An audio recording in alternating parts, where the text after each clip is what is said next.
buongiorno a coloro che sono all'ascolto di RPL e buongiorno di nuovo da Giulio Cainarca. Come detto prima, nel corso della rassegna stampa abbiamo stamattina la prima parte di Onda Libera dedicata a un aggiornamento su ciò che concerne un argomento del quale ci siamo sempre occupati, la strage di Erba. Se voi fate attenzione ai titoli che sono comparsi nell'ultima settimana, c'è una novità della quale parlo stamani con Schembri, che è qui con noi. Buongiorno Grazie a tutti, grazie a voi. E appunto hanno titolato diverse testate online, la Corte d'Appello fissi una udienza, scriveva per esempio Repubblica, fissi l'udienza per valutare i nuovi accertamenti. È una pronuncia della Cassazione, gli atti a Como su nuovi accertamenti, c'è chi parla di clamorosa decisione addirittura della Corte di Cassazione. Rosa e Olindo sperano riaperto il caso. Allora, senza incorrere in imprecisioni, vogliamo stamattina innanzitutto capire che cosa ha deciso da ultimo la Corte di Cassazione su una vicenda che però vale la pena, credo, ricordarlo, ormai si trascina da un tempo incredibile.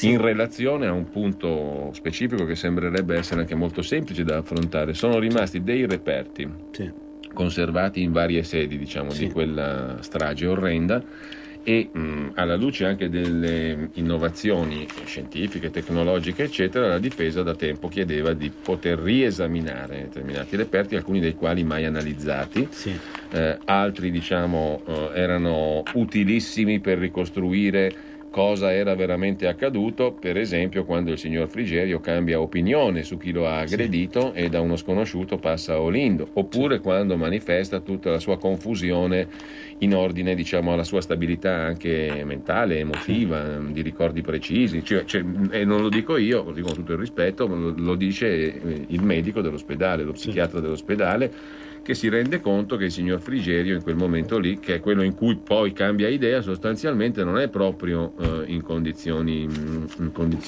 o comunque deve saggiarne le condizioni, no? E anche lì scompaiono intercettazioni, per esempio si voleva anche da parte della difesa attingere alle fonti originali delle intercettazioni per capire come mai mancano intercettazioni proprio in alcuni momenti topici, in alcuni momenti chiave di questa vicenda, no? Nelle quali nei giorni per esempio in cui Mario Frigerio cambia opinione mancano le intercettazioni. Questo non è un dettaglio, è una cosa importante, perché ci avrebbe permesso di capire come si arrivava dallo sconosciuto, completamente sconosciuto, non è di qui, non l'ho mai visto, al vicino di casa Olindo, no? E tante altre cose. Quindi per esaminare tutto questo la difesa ci ha messo quanto tempo prima di arrivare a una cosa che ancora non è definitiva? Quando è che inizia questa incredibile storia? Perché uno dice avete queste cose lì, fatecele vedere, è un diritto della difesa. È un diritto della difesa, è un sacrosanto diritto della difesa contemplato dal nostro codice, ma questa storia va avanti da più di 4 anni, con dapprima un rivallo di competenze tra la Corte d'Appello di Brescia e Como, e poi successivamente, come avevamo già questa trasmissione se ne è occupata abbondantemente, era già intervenuta nel 2017 la Corte di Cassazione indicando che il giudice competente era la Corte d'Appello di Como per l'analisi di questi reperti, e pure specificando che occorreva fare queste analisi. Era stata fissata un'udienza a Brescia, quindi avevano ammesso l'incidente probatorio, che era sostanzialmente significa analizzare in contraddittorio da tutte le parti, con il perito del giudice, quindi della Corte d'Appello, quei reperti che noi avevamo indicato. Inizialmente viene ammesso, viene fissata una seconda udienza per la nomina appunto dei periti, ma inspiegabilmente la Corte d'Appello di Brescia torna sui suoi passi e rigetta la richiesta di incidente probatorio dapprima ammesso. Al che ricorriamo di nuovo in Cassazione, e il 12 luglio del 2018 era stata fissata udienza in Cassazione per discutere proprio sui reperti. Succede questo, noi lo scopriamo poi i giorni successivi alla pronuncia della Cassazione. La Corte di Cassazione rigetta il ricorso, ma nella motivazione specifica che nel merito È sempre diritto della difesa espletare gli accertamenti richiesti, ma non condivideva la pronuncia della prima sezione per quanto riguarda la procedura da seguire, nel senso che la prima sezione diceva fatelo sotto forma di incidente probatorio, quindi davanti alla Corte d'Appello di Brescia, mentre l'altra sezione dice occorre farlo presso la Corte d'Assise di Como, che è il giudice dell'esecuzione, tramite la forma dell'accertamento tecnico irripetibile. Ma quindi nel merito tutte e due le sezioni hanno statuito che queste analisi possono essere fatte perché è diritto della difesa, diciamo, far sì che i reperti vengano esaminati. Succede però una cosa, insomma, sbalorditiva, perché il 12 luglio mattina, quindi la mattina del 12 luglio, quando ancora la Corte di Cassazione non ha deciso alcunché, questi reperti vengono distrutti. Tutti i reperti che si trovavano presso l'ufficio corpi di reato di Como vengono distrutti presso l'inceneritore, vengono portati all'inceneritore di Como e vengono distrutti. E questa, diciamo, è una vicenda che insomma ci lascia francamente perplessi. Noi lo veniamo a sapere rispetto al 12 luglio, della data della distruzione, dopo il pronunciamento della Corte di Cassazione, casualmente, perché chiediamo che i reperti non vengono in alcun modo toccati, perché attendevamo l'esito della motivazione sostanzialmente della Corte di Cassazione, scopriamo che in realtà i reperti erano già stati distrutti. Nonostante vi fosse il pronunciamento quella mattina della Corte di Cassazione che doveva decidere proprio su quei reperti, e nonostante vi fossero in atti due provvedimenti di sospensione della distruzione messe da autorità giudiziarie diverse, una la stessa Corte d'Assise di Como, l'altra la Corte d'Appello di Brescia. Sembra avvocato Scammino, sì, una cosa abbastanza elementare, no? Sì. Se quei reperti sono oggetto di una decisione, sì, uno normale di mente dice non possono essere distrutti, uno perché normale sono oggetto di una decisione ancora da venire, ancora da motivare. Basterebbe la logica per non distruggere dei reperti che sono, diciamo, sotto decisione per essere poi analizzati. Ecco, Antonino Monteleone delle Iene sì, ha chiesto, diciamo, all'ufficiale del Tribunale di Como sì, il cancelliere dell'ufficio corpi di reato delle delucidazioni. Sembra di comprendere che il cancelliere quella mattina abbia deciso di portare all'inceneritore i reperti relativi alla strage di Erba, perché non sapeva dell'udienza in Cassazione, perché non sapeva dei provvedimenti che erano all'interno del fascicolo, e quindi per eseguire la distruzione disposta anni prima da parte, diciamo, sempre della Corte d'Assise di Como. Sembra quindi di lui era fermo quello. a qualche anno prima, diciamo così. Era fermo a qualche anno prima e non conosceva le pronunce successive che imponevano di conservare i reperti. Sì, ora sembra, cioè, qualcheduno questa cosa la voleva far passare come una sciocchezza, una leggerezza. In realtà non è per nulla una leggerezza, perché sono state violate tutta una serie di norme e sono stati distrutti dei reperti importanti, togliendole sotto il naso alla stessa Corte di Cassazione, perché quella mattina doveva ancora decidere sul punto. Cioè, quindi, proprio quella mattina, guarda caso, proprio quella mattina avrebbe dovuto decidere, o meglio, poi ha deciso la sera, ma già la mattina i reperti erano stati distrutti. Quindi francamente noi ci auguriamo che su questo punto, anche su questo punto, si faccia chiarezza e insomma non si cerchi di minimizzare un punto che è estremamente importante, al di là della difesa di Rosy Olindo, perché insomma il fatto che vengano distrutti dei reperti che insomma dovevano essere oggetto di analisi, quindi venendo meno a determinati provvedimenti anche dell'autorità giudiziaria su questo punto, insomma, sinceramente non mi consta di altri casi analoghi, ecco. Anche il caso che molto spesso si fa del caso Macchi, insomma, dove i reperti sono stati distrutti, in quella circostanza non c'era alcun tipo in quel momento di esame da fare, non c'erano dei provvedimenti espressi dall'autorità giudiziaria, non c'era un pronunciamento che doveva essere preso dalla Corte di Cassazione, quindi diciamo questo mi sembra di poter poter dire che è un caso molto molto più grave rispetto al caso Macchi addirittura, no? E questo è stato. Poi la Cassazione infatti nella motivazione dirà che era nostro diritto esaminare i reperti perché è un diritto della difesa farlo tramite l'accertamento tecnico irripetibile. Purtroppo erano stati distrutti. Cosa succede? In virtù di quel pronunciamento della Corte di Cassazione del 12 luglio noi abbiamo chiesto, così come indicato dalla Corte di Cassazione, al giudice dell'esecuzione, che è la Corte d'Assise di Como, di procedere ad analizzare i reperti in contraddittorio con i pubblici ministeri e abbiamo fatto anche una nuova richiesta, quella che lei ha poc'anzi detto, cioè di accedere al server della Procura della Repubblica, cioè l'autorizzazione all'accesso a questo server per cercare di comprendere, e io penso che sia interesse di tutti, dovrebbe essere interesse nostro, cioè anzi è certamente il nostro interesse, ma dovrebbe essere interesse anche dell'autorità giudiziaria, capire che fine abbiano fatto queste intercettazioni che si dà atto che sono state espletate, sono state svolte 12 anni fa, insomma, le intercettazioni ambientali di Mario Frigerio quando era in ospedale e le intercettazioni ambientali di Olinda e Rosa presso la loro abitazione, insomma, no? Si dà atto, diciamo, manca una settimana per quanto riguarda Mario Frigerio, la stessa cosa circa 5 giorni per quanto riguarda Olinda e Rosa.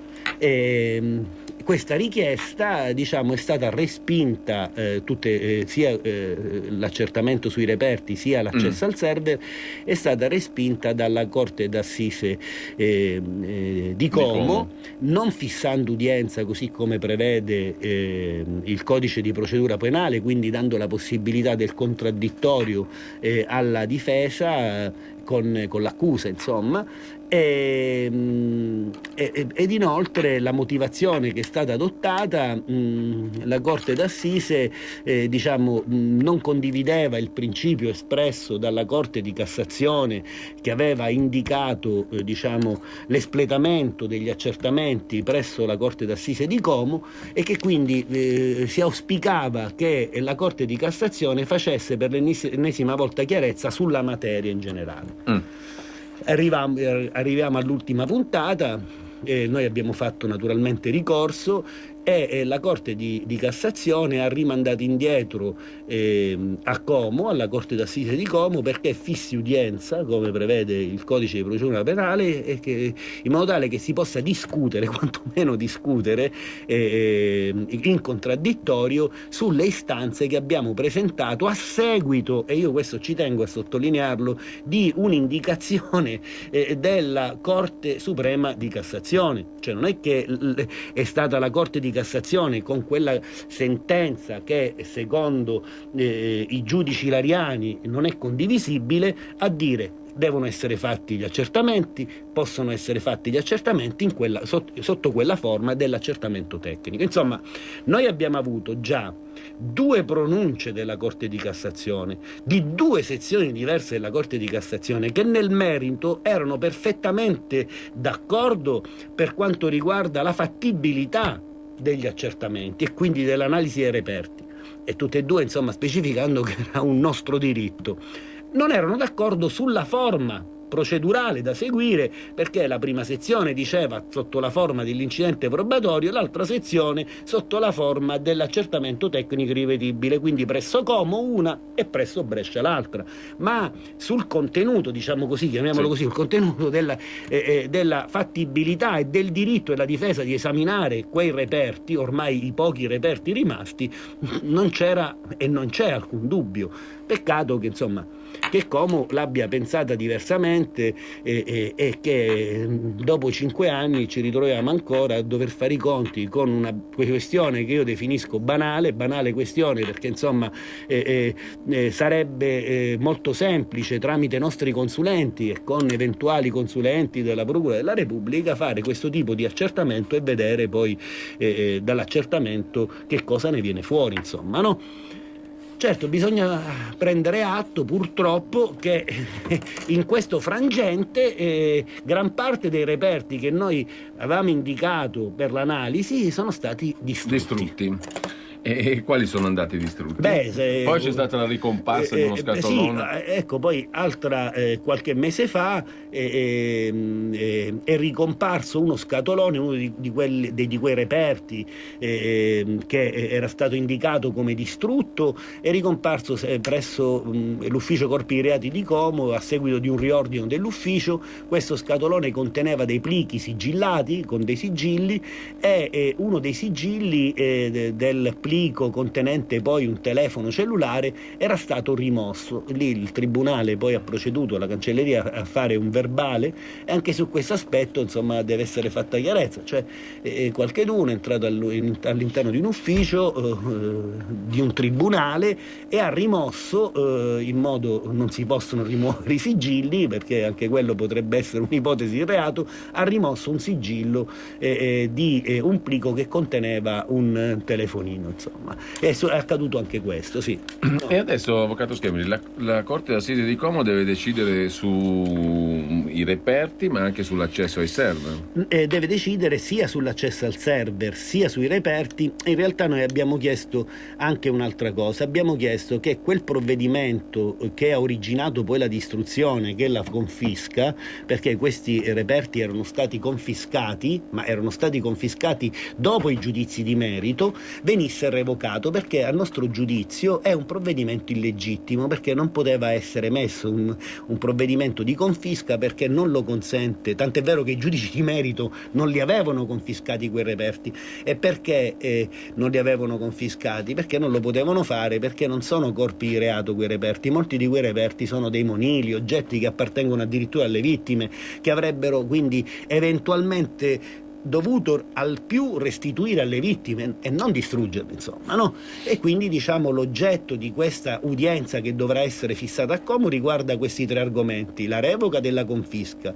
che ha portato poi alla distruzione, l'analisi dei reperti rimasti e che sono presso il RIS di Parma e l'Università di Pavia, e poi anche l'accesso al server per comprendere, che sarebbe diciamo molto utile per quanto ci riguarda, per comprendere diciamo che fine hanno fatto queste intercettazioni mancanti. Sarebbe bello capirlo, oppure sarebbe bellissimo scovarle per ascoltare e per apprezzarne il contenuto in un senso o nell'altro. Ma come può un giudice che ha già detto no a tutte queste cose rioccuparsi della stessa questione? E purtroppo tecnicamente lo può fare, certo, è chiaro, capisco, se ha già deciso quando non poteva decidere, decidendo in un determinato modo, uno si aspetta che magari possa riemettere quel provvedimento, insomma, no, in quel caso dirà di no, noi ricorreremo in Cassazione, allungheremo il tempo di altri 6, 7, 8 mesi qualora dovesse essere una decisione negativa, poi la Cassazione magari annullerà. Però da profano c'è qualcosa che mi sfugge, mi aiuti a chiarire, avvocato. Allora, sì. Come può un giudice dire di no quando la Cassazione in sostanza dice di sì? E questo tecnicamente non l'avrebbe potuto fare, però diciamo c'è in questo caso, chiamiamolo cavillo per far comprendere, siccome la decisione della Corte di Cassazione era sull'incidente probatorio di Brescia, dice il giudice dell'esecuzione di Como: io non sono tenuta ad eseguire quel provvedimento della Cassazione perché è stato emesso su un altro procedimento e non condivido il principio espresso dalla Cassazione. Quindi tecnicamente può farlo, però ovviamente praticamente ci sono, come dicevo, 2 provvedimenti della Corte di Cassazione che dicono che deve essere fatto, tant'è vero che è la stessa Corte d'Assise di Como, quindi il giudice dell'esecuzione, che si auspica un ulteriore, ecco, nel provvedimento di rigetto c'era scritto anche questo, che si auspicava la Corte d'Assise un ulteriore intervento della Corte di Cassazione in modo tale che si possa, così dice, fare chiarezza sulla materia. In realtà la materia è chiara, c'è una norma di legge che consente questo tipo di incombente, c'è la Corte di Cassazione che ha dato per ben 2 volte il via libera, quindi sinceramente poi chiaramente ognuno può decidere quello che vuole, ci sono i mezzi di impugnazione, noi più di quello non possiamo fare, possiamo soltanto impugnare i provvedimenti, cosa che abbiamo fatto in tutti questi anni. Diciamo che in questo caso la Corte di Cassazione ha stabilito determinati principi, questo tira e molla, diciamo, Senta, avvocato non Schemmi, è bello. Non so se semplifico troppo in questo modo, però se la riassumo così, secondo lei sbaglio? Perché io credo che chi ci ascolta, non essendo un giurista, non essendo un avvocato, poi si fa una sua opinione semplificata, no? La mia opinione semplificata, anch'io non sono né giurista né avvocato, è questa qui. Allora, esistono dei reperti, no? Che si sono stati conservati da quell'epoca, dall'epoca della strage. Possono essere oggi utili. Esistono delle intercettazioni che sicuramente sono scomparse dal fascicolo, ma nel server probabilmente ci sono, no? E quindi quelle che sono scomparse in momenti topici della vicenda. Sono utilissime per capire cosa è successo, e quindi è diritto della difesa conoscerle, no?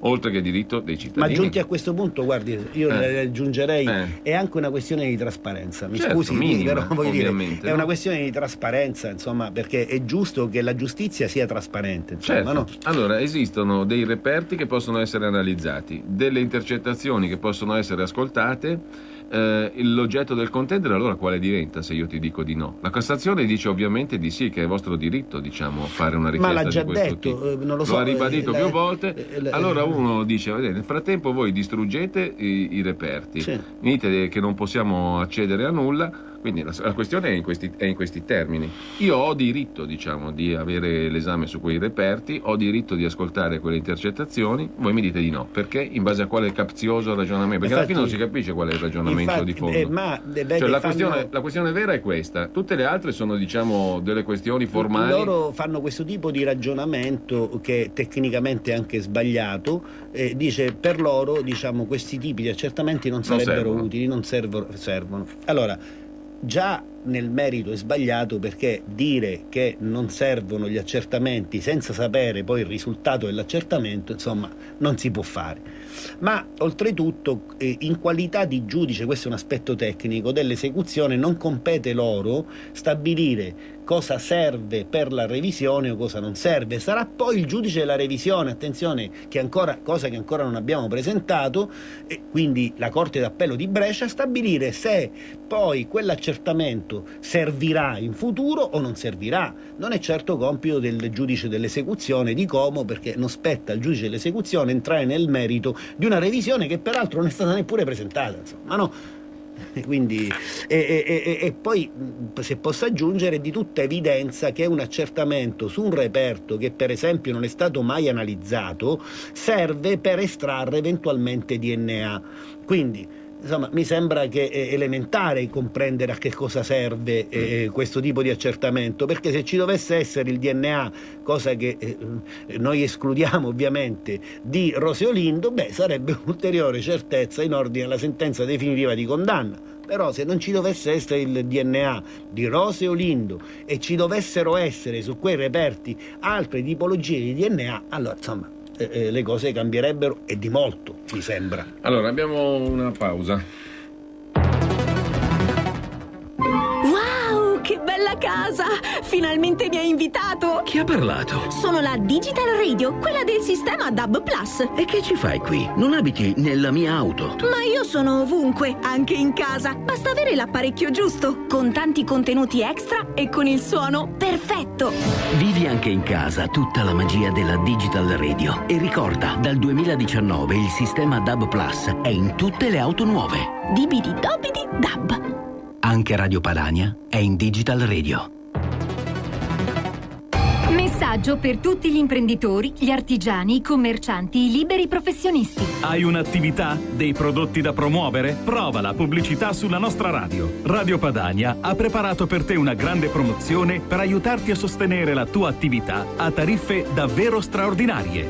Informati, vedrai che si può fare. Mandaci una mail all'indirizzo spot@radiopadania.net. Con Radio Padania si può fare.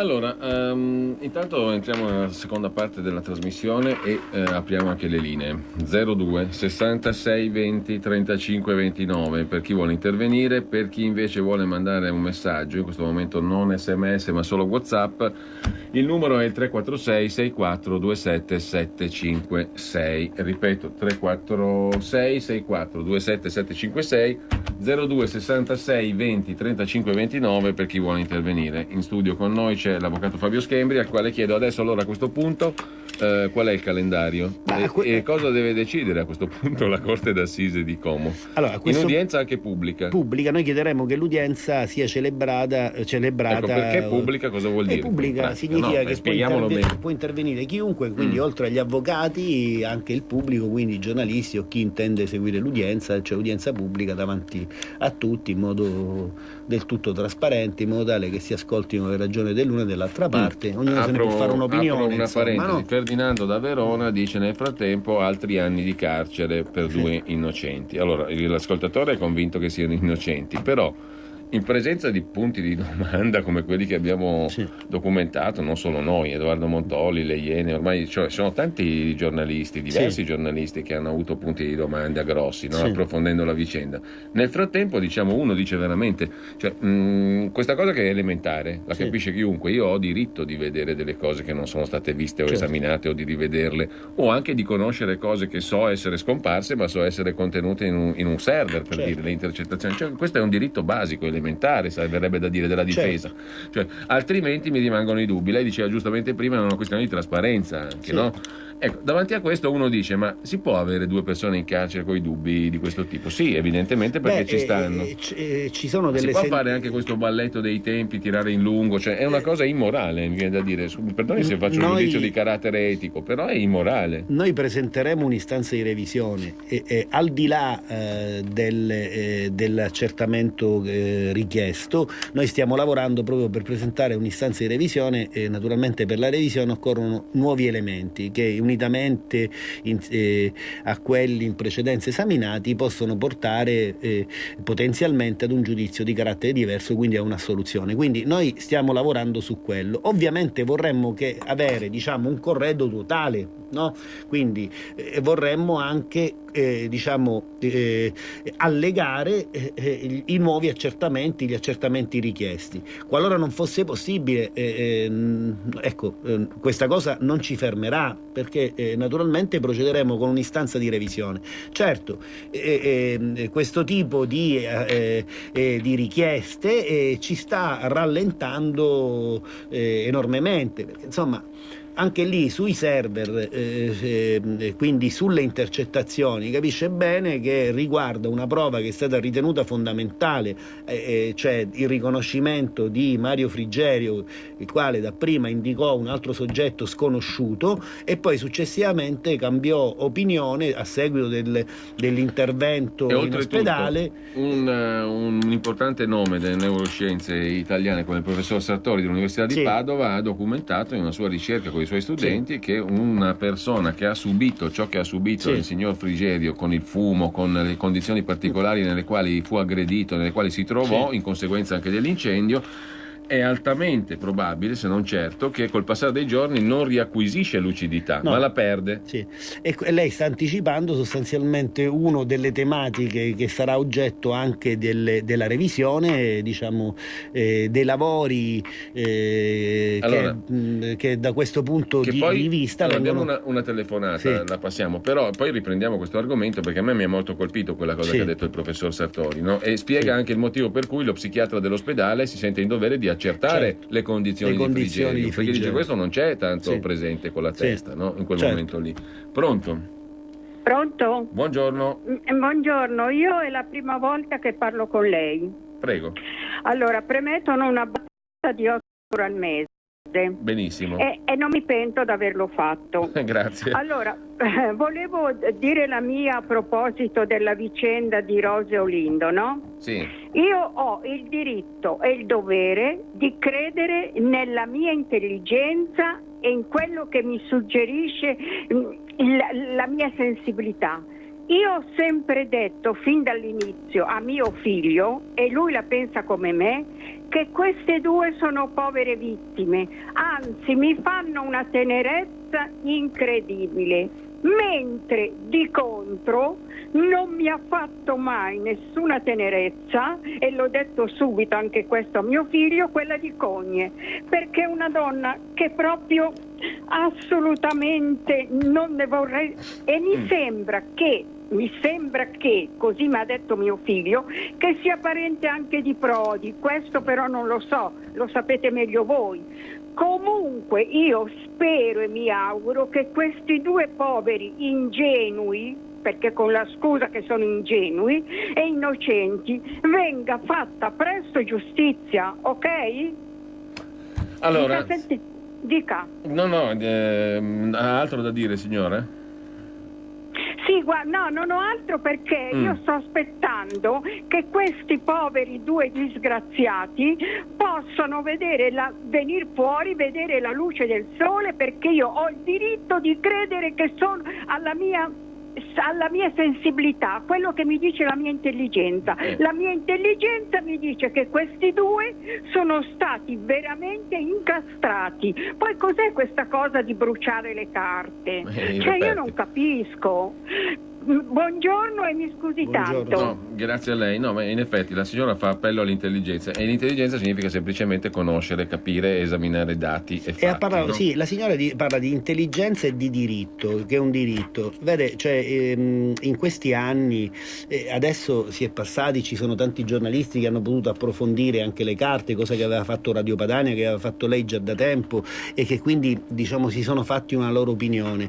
Però in questi anni quello che si è tentato di far passare come messaggio è A, c'è una sentenza passata in giudicato, B, quindi se è passata in giudicato una sentenza non se ne può parlare del caso, quindi quali dubbi, C, adesso magari non più o molto meno, diciamo, le persone pensano che Rose Olindo siano innocenti, A, o sono delinquenti oppure sono delle persone con poca intelligenza.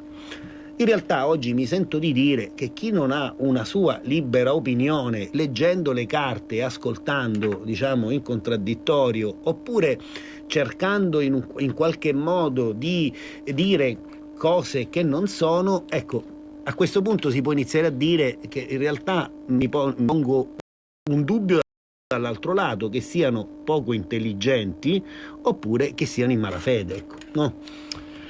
Allora, l'ascoltatore Stefano scrive: ma è possibile che nessuno si sia ricordato di aver visto Rose Olindo la sera, dove, se non sbaglio, avevano fatto una passeggiata sul lungolago, eccetera? Beh, certo, a Como non è che si può sperare che qualcuno li abbia visti quella sera lì nelle ore incriminate. I giudici di Como andavano denunciati per omissione e abuso dati d'ufficio, scrive questo ascoltatore.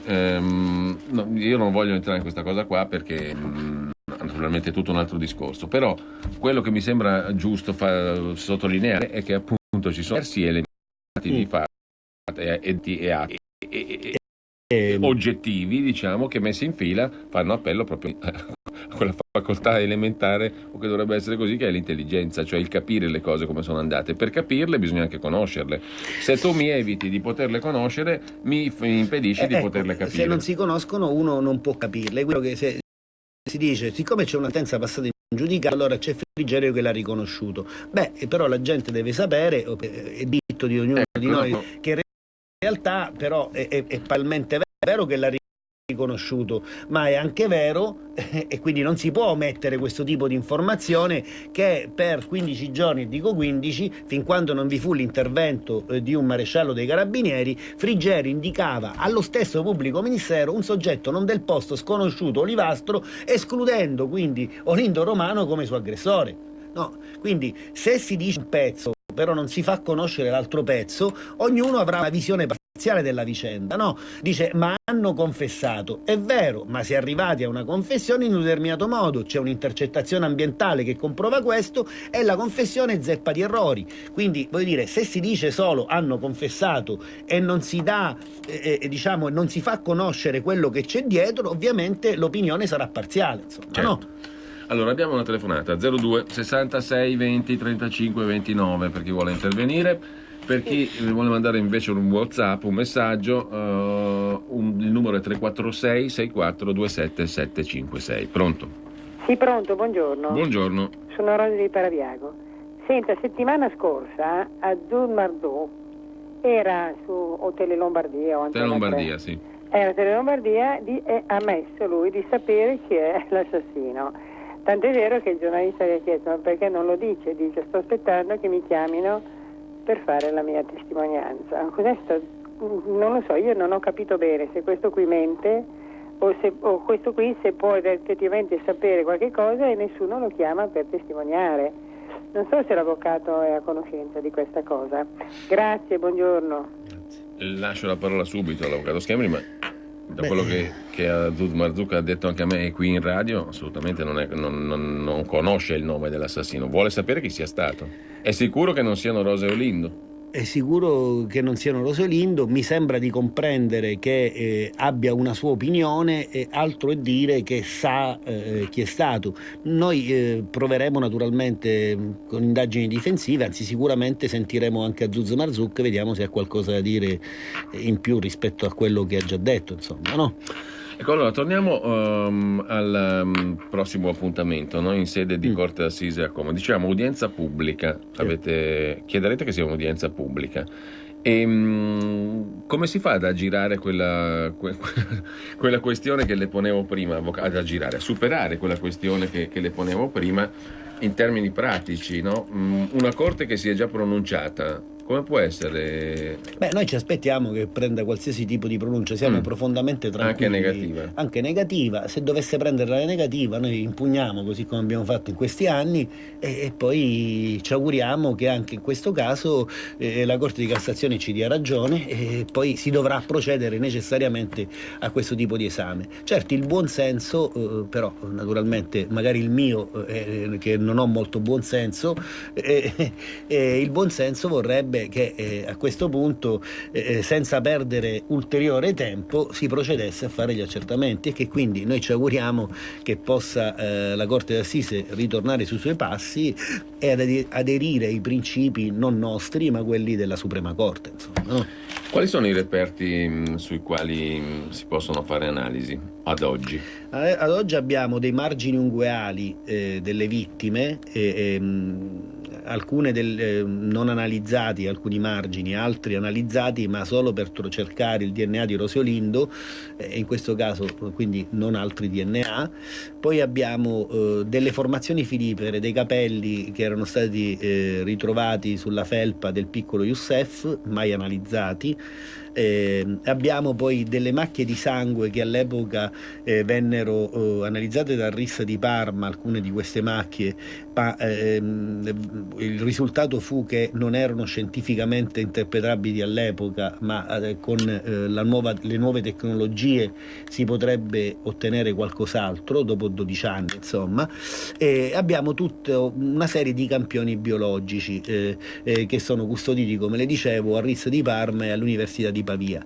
È quello che è rimasto, diciamo, dei reperti che noi avevamo indicato per l'analisi. Poi c'è questo telefonino Motorola che è stato che è venuto a galla recentemente, quello, dicevo, dei plichi dei sigilli che erano stati rimossi, e abbiamo chiesto anche l'analisi di questo telefonino, insomma. Questi sono i pochi reperti che diciamo a disposizione, cioè ancora custoditi e non distrutti. Allora, una telefonata 02 66 20 35 29. Pronto? Buongiorno, sono Massimo. Buongiorno. Da Torino. Volevo fare una riflessione generale, cioè mi sembra che qui questa vicenda abbia evidenziato una grossa lacuna del nostro diritto, cioè da una parte abbiamo il diritto soggettivo costituzionalmente tutelato del condannato a pena definitiva ad avere una revisione, però non abbiamo un conseguente diritto soggettivo assoluto di mantenimento dei reperti che hanno fondato la condanna. E questa è una lacuna che secondo me bisognerebbe colmare con un intervento politico. Mi dispiace che anche non siano stati coinvolti i parlamentari della Lega in merito. E in particolare io penso che questo sia dovuto al fatto che il nostro codice di procedura è comunque dell'89 è un periodo in cui non c'erano i progressi, direi quasi convulsi, delle scienze medico-forensi, che quindi necessitano che ci sia un diritto soggettivo del condannato al mantenimento dei reperti, quantomeno per i condannati a pena severa, diciamo superiore ai 20 anni di reclusione, fino al termine della pena, e ovviamente per evitare di congestionare i depositi, fatta salva la facoltà dell'autorità amministrativa di richiedere un consenso espresso alla distruzione da parte del condannato, perché è chiaro che abbiamo tantissimi casi in cui c'è una montagna di prove, un reo confesso, addirittura un reo pentito, per cui è assolutamente inutile mantenere i reperti in esistenza. Però io ho provato un po' a studiare e effettivamente una norma, un codice proprio dentro il codice di procedura penale, quindi con un rango di norma legislativa non circolare, non disciplina amministrativa, non ordine del ministro, io non l'ho trovato, quindi sarebbe forse il caso di intervenire, perché ci saranno sempre più casi di erba, perché sempre più le scienze medico-forensi faranno progressi rapidissimi e quindi presenteranno la necessità di tornare su reperti sequestrati, confiscati in un primo tempo e non esaminati. Grazie. Grazie anche a lei. Grazie. Insomma, l'ascoltatore dice sostanzialmente, qui forse c'è una lacuna, perché non è prescritto nel nostro ordinamento che si debbano conservare i reperti per sempre, senza dubbio, senza poi dare adito a sti balletti sì. Beh, sicuramente le norme sono abbastanza caotiche su quella che disciplinano la materia, e quindi probabilmente ci sarebbe necessità di intervento per meglio specificare su questo argomento. Certo è, per quanto riguarda il caso specifico della strage di Erba, al di là delle norme, come dicevo, c'erano dei provvedimenti dell'autorità giudiziaria che quindi sono stati violati. La distruzione di quei reperti. Ma di questa violazione qualcuno dovrà rispondere? Io penso che ci sia un procedimento che io spero che si possa fare chiarezza anche. Dovrà rispondere qualcuno, ripeto, tant'è che ho detto qualcheduno mi sembra che la voglia far passare come una leggerezza, no? Un cancelliere sbadato si alza una mattina, va a distruggere i reperti, ma che vuoi che sia, tanto qualche ora dopo c'è stata la decisione della Corte di Cassazione, l'ha fatto qualche ora prima. Ma insomma, ma possiamo ragionare così?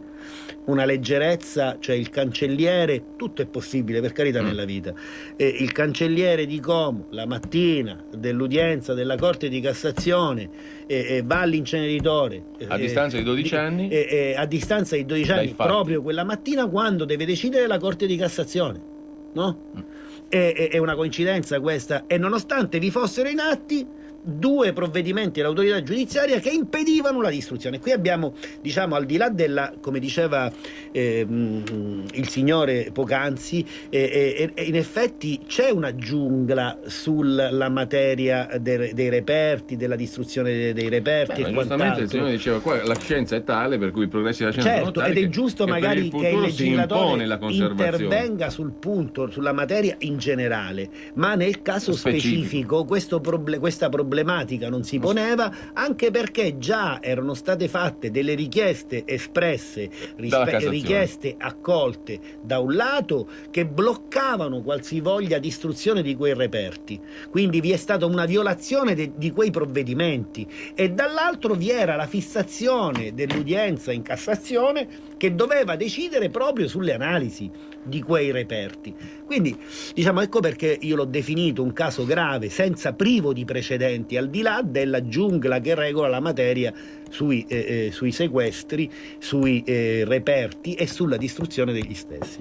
Allora, c'è un ascoltatore, Luigi scrive, Luigi, Rosa e Olindo confessano, vanno in carcere, Bossetti non ha mai confessato, rimane anche lui in carcere. Come si muovono gli inquirenti e i giudici, come interpretano i fatti? Qui dobbiamo dire che la confessione non è in sé per sé o non dovrebbe essere in sé per sé determinante, perché va riscontrata, no? Ovviamente. Va riscontrata. E nel caso specifico i riscontri forniscono esiti allarmanti alle confessioni di Rose Olindo, l'abbiamo detto tante volte. Contrariamente a quanto si pensa, i casi giudiziari, cioè sia in Italia sia all'estero, sono ricche di confessioni fasulle, quindi magari la collettività pensa ha confessato, e quindi certamente in realtà le cronache giudiziarie sono piene di confessioni rese anche su delitti molto che prevedono pene severissime, però che si sono rivelate fasulle per tutta una serie di ragioni, in alcuni casi resi da mitomani, in altri casi per proteggere terze persone, in altri casi ancora perché si pensava in quel modo che quello potesse essere la soluzione migliore, come dice Olindo, il minore dei mali, perché molto spesso viene prospettato, diciamo, un male maggiore che può essere contenuto con una pena minore nel caso in cui uno confessi. Walter, se tutto va a buon fine, il risarcimento per il danno procurato a Rose Olindo chi lo pagherà?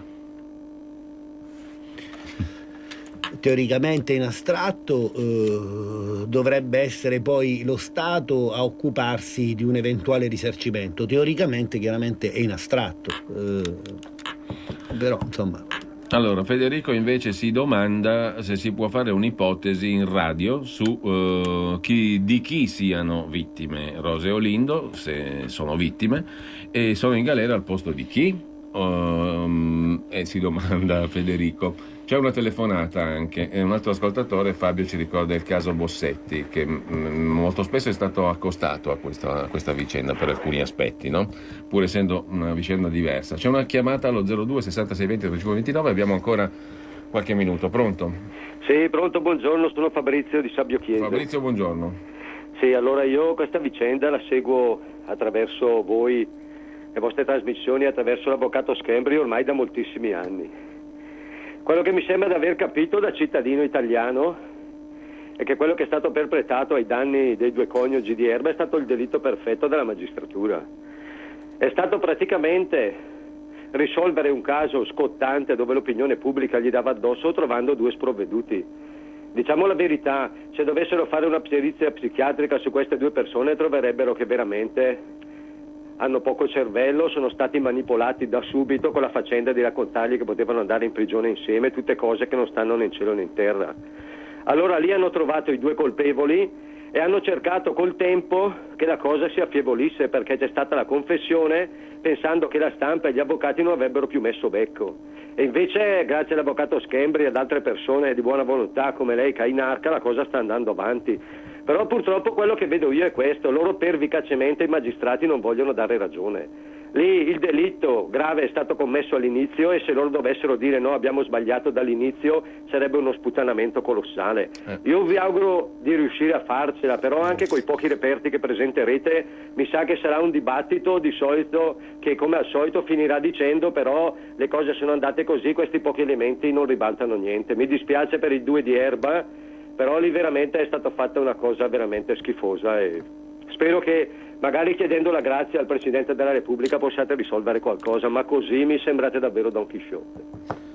Allora lei si sente Don Chisciotte ogni tanto, avvocato Schembri? Ma sì, ogni tanto mi sento Don Chisciotte, ha ragione l'ascoltatore, proprio in questa vicenda è da 4 anni che andiamo avanti per l'analisi dei reperti, quindi in effetti certe volte si ha a che fare con i mulini a vento. È un Don Chisciotte però precipitato in un libro di Kafka, però, perché 4 anni per decidere se i reperti superstiti io li posso analizzare, quando la Cassazione mi dice che li posso analizzare, che devono essere analizzati, mi sembra francamente una cosa inaccettabile in un paese che si vuol definire normale, per usare la definizione di un vecchio. Noi sappiamo che abbiamo avuto e continuiamo a avere delle difficoltà proprio in questo caso, delle grosse difficoltà, perché una revisione ovviamente non è semplice, non è mai semplice una revisione, anche se è un diritto previsto dal nostro codice, si può attivare e le indagini possono essere fatte parte le indagini difensive, quindi sono degli strumenti che insomma non dovrebbero essere impediti. L'utilizzo di questi strumenti naturalmente alla difesa non può e non deve essere impedito. Detto questo, è chiaro che ci sono tutte, diciamo, le ragioni esposte dall'ascoltatore. Sarebbe un problema per molti riconoscere un eventuale errore di questo tipo, anche un caso mediatico di questo genere. Certo io poi sono costretto probabilmente ad essere un romantico della giustizia, cioè non crederci ma ci credo, poi mi convinco che tutto può accadere, tutto può succedere. Io credo alla fine nel sistema, cioè nel sistema che in alcune circostanze riesce ad autocorreggersi, a correggere se stesso e quindi a correggere eventuali errori giudiziari. Quello che naturalmente in questo momento il sistema di cui ha bisogno perché diciamo le nostre ragioni possano essere quantomeno esaminate è che un giudice proceda ad esaminare in modo imparziale il caso, quindi anche un'eventuale revisione senza pregiudizi alcuni e senza porsi il problema che un eventuale riconoscimento di un errore giudiziario potrebbe, diciamo, essere fastidioso per molti altri. Abbiamo un'ultima telefonata, poi però volevo fare riferimento anche a un'altra iniziativa tesa con tutta evidenza a accertare la verità su alcuni punti, ed è un'iniziativa di natura eminentemente politico-istituzionale, quella del Ministero della Giustizia. Una considerazione volevo averla da lei anche su quello, sì. Però abbiamo una telefonata. Pronto? Buongiorno, chiamo dal Veneto. Buongiorno. Io volevo dire altro che Kafka, qua siamo in pieno Orwell. Quello che volevo chiedere è questo, no? Un professionista che interroga Olindo e Rosa non si rende conto che questi sono un professionista. Lo facessi io o lo facessi tu, Giulio, capisco che ne sappia, però uno che è un professionista non si rende conto di avere davanti due, e se invece persiste in questa sua non so, perché non credo ci sia buona fede in uno che fa o manipola così due persone, no? E se persiste, dove stiamo andando? Stiamo andando verso la trasfigurazione della realtà, cioè è un pericolo per chiunque. Io ti arresto e ti dico: guarda che ti faccio fare la fine di Olinda Rosa, potrebbe essere un precedente, o di Massimo Bossetti. Vorrei un parere su questo, grazie. Non è tanto campata per aria l'osservazione del nostro un professionista potrebbe accorgersene, no? Potrebbe accorgersene di avere di fronte magari delle persone con determinate problematiche, evidentemente. Un professionista giudice, magistrato, inquirente magari, o giudice, un professionista psichiatra. Sì. Ma dico, poi ognuno di noi ha le sue sensibilità, per carità. Guardi, gli audio che abbiamo trasmesso molti se ne sono accorti, insomma, di avere davanti delle persone fragili, ingenue, e mi fermo qui per non dire altro. Diciamo, però in ogni caso anche questo aspetto, questa problematica è oggetto da parte nostra di nuovi elaborati, nuove indagini proprio sul punto, così come sull'altro punto prima toccato. Quindi non voglio anticipare nulla, perché sarà poi uno degli elementi che andremo ad allegare nell'istanza di revisione. C'è l'ultimo punto, poi ci salutiamo, Avvocato Schembri. Sì. L'iniziativa del Ministero della Giustizia, che ha mandato degli ispettori in un paio di riprese almeno a Como, per verificare cosa è successo presso la Procura e il Tribunale di Como. Vuol dire che anche il Ministro della Giustizia, il riconfermato Ministro Bonafede, ha le sue perplessità, evidentemente, o comunque al di là delle perplessità ha fatto un atto che mira ad accertare cosa è accaduto. Sì, ha fatto un atto che mira a accertare cosa è accaduto, un'ispezione. Al di là dell'ispezione, cioè noi, per quanto mi riguarda come avvocato, insomma, dobbiamo badare ad aspetti concreti della vicenda, nel senso che il nostro obiettivo, e lo ripeto, da Don Chisciotte o da altri, è la richiesta di revisione. Noi riteniamo di poter, diciamo, avanzare, formulare, diciamo, tramite nuovi elementi una richiesta di revisione, e poi sappiamo che è difficile, però gli elementi per poter presentare l'istanza ci sono, gli elementi perché un giudice possa eventualmente esaminare, rivalutare il caso, noi riteniamo che ci siano. Naturalmente ci deve essere anche la volontà di farlo da parte dei giudici. Ecco. Allora, io ringrazio l'avvocato Fabio Schembri, grazie, e avremo modo di risentirci su questa questione relativa alla strage di Erba. Grazie. Grazie a voi e buona giornata. Adesso va a destra, 300 metri